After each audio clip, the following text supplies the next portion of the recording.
Hi mga kamoys, good afternoon po. Kumusta na kayong lahat mga kamoys, mga reels, my my followers and likers and supporters sa reels ko mga kamoys. Sorry hindi ako nakapost kahapon kasi na busy. I was in choir and after nag-work. Uwi na ako sa madaling araw mga kamoys at natulog hanggang 1 o'clock p.m. this afternoon. And today, magawa ako ng pagkain sa afternoon para sa ni asawa ko at saka darating si anak kong babaeng ikalawang anak ko. At saka magawa ako ng fried chicken, hindi chicken wings, kundi yung mga paa mga kamoys.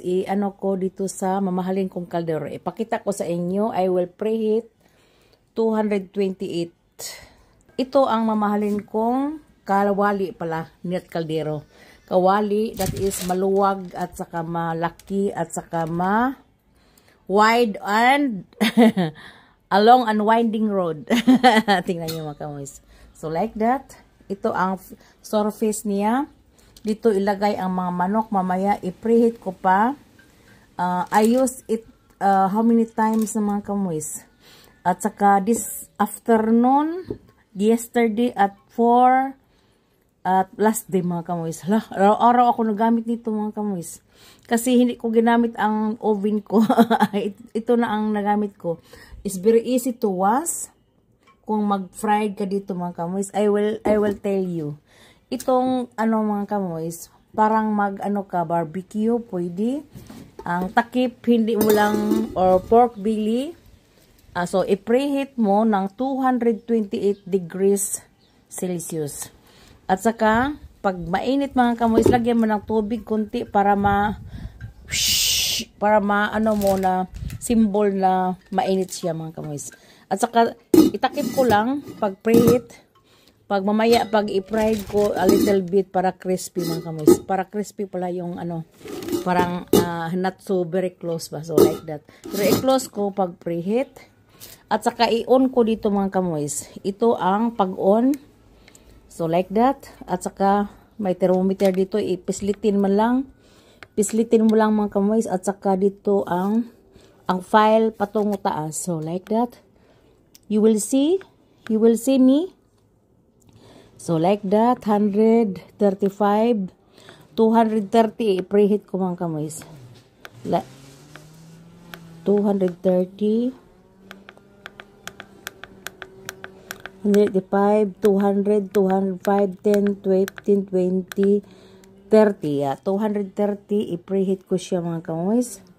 At saka pag mainit dito, ang surface, not yung kamay mo ha, mag-ano ka ng tubig kasi para yung plansa mga kamoys, mainit.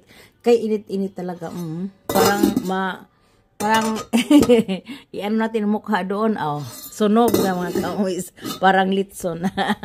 So, dito mga kamoys, ito na, 230.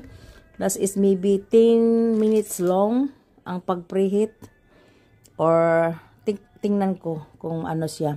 How many minutes na pwede na ang manok na hindi siya dumikit mga kamoys. Pag i-preheat mo, yung mainit talaga dito, na ilagay mo ang manok.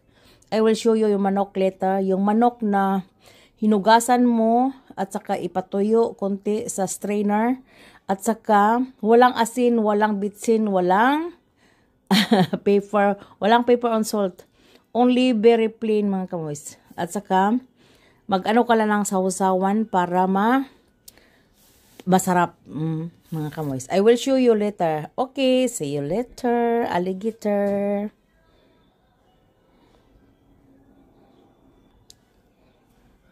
See you later mga kamoys. So, hi mga kamoys. So, ito ang chicken ko after sa preheat. So, i-ano ko siya ng 30 minutes mga kamoys. 30 minutes long. Then, pagkatapos, baliktarin ko siya another 30 minutes. Then, is okay na. Kakain na. So, ngayon is 4 o'clock. And, pagkatapos, sa 30 minutes, baliktarin ko siya.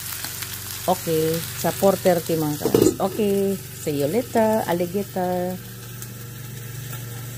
Das ist relativ schnell. Hi mga kamoys, mga tayo. That is from my reef. Nakita ko siya mga kamoys. That is in Kühlschrank per stick. Ito.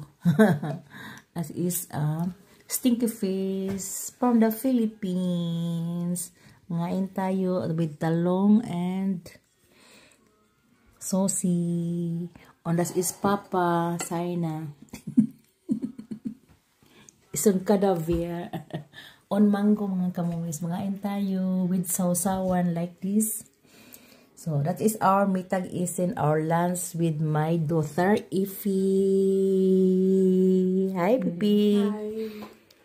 And she flig samstag Thailand. Okay, mga kamoys. See you later. Gibt's da was Besonderes? Hi, mga kamoys. Ito na ang manok kong fried sa mamahaling kawali ko, mga kamoys. So, back to back is 30 minutes. Ngayon, tapos na siya. Ito ang other side, brown na and very crispy yan, mga kamoys. So, ito ang secret sa mamahaling kaldero. Walang asin, walang pepper, walang timpla mga kamoys. Magawa ka lang ng sausawan, then i-ano mo sa sausawan ang manok or ketchup or sweet and sour. So, and guten appetit! Guten appetit is in your meal. In your meal mga kamoys. Okay mga kamoys, have a blessed Thursday po. Ay, mga kamoys. Ito na ang, natapos na ang litson kawali.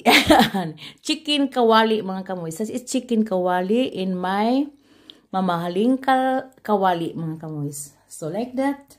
Ang sa amin, bilad ni anak ko at saka mango. Mango, bilad at saka talong na beralong na gibraten mga kamoys, fried.